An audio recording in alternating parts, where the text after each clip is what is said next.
জয়গুরু। আত্মজনের কথা পড়ছি। আজকে পড়ব আমার দাদা জয়িত্রী চট্টোপাধ্যায় দহিত্রী, পূজনীয়া শুটুকদির মেয়ে।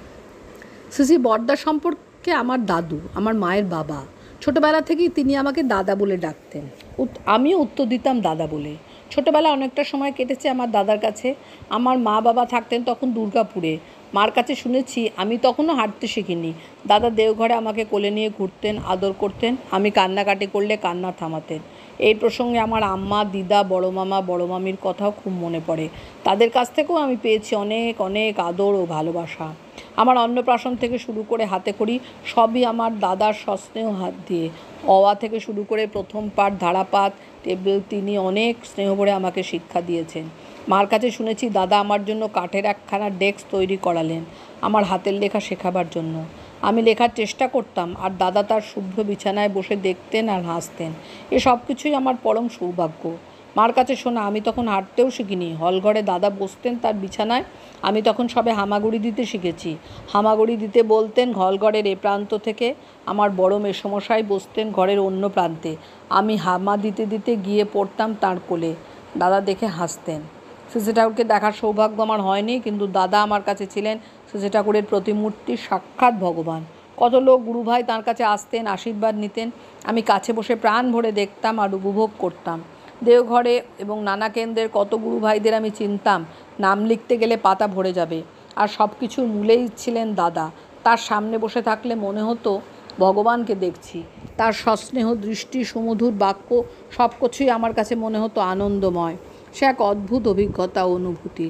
কিছু শোনা মার কাছে আর কিছু দেখা অনেক ছোট ছোট ঘটনা আমার অন্তরের মণিকোঠায় চিরজাগ্রত হয়ে থাকবে। দুর্গাপুরে মা বাবার কাছে থাকাকালীন এমন হয়েছে দাদা গাড়ি নিয়ে চলে আসতেন দেওঘর থেকে, আমাকে কোলে নিয়ে ফিরে যেতেন দেওঘর। স্বাধীনতা দিবসে অফিসের সামনে পতাকা উত্তোলনের সময় আমাকে কোলে নিয়ে পতাকার দড়ি টানতেন। কত লোক সেখানে, আমিও অবাক হয়ে তাকিয়ে থাকতাম।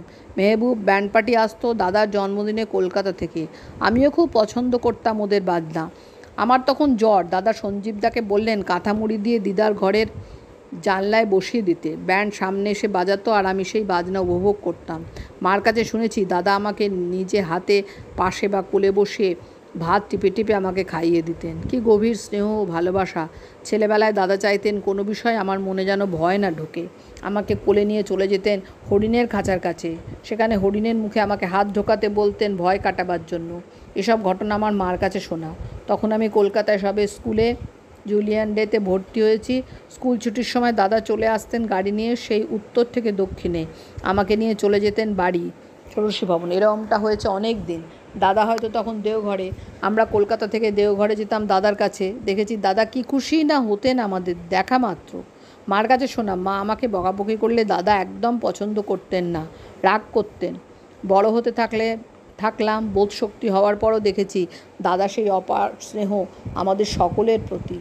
আমি, আমার মা, বাবা, বোন অঞ্জি, আমার দুই বোনের নামও দাদাই দিয়েছেন। সবসময় মনে হতো দাদা ছিলেন আমাদের অভিভাবক এবং রক্ষাকর্তা। তিনি ছিলেন, আছেন এবং থাকবেন।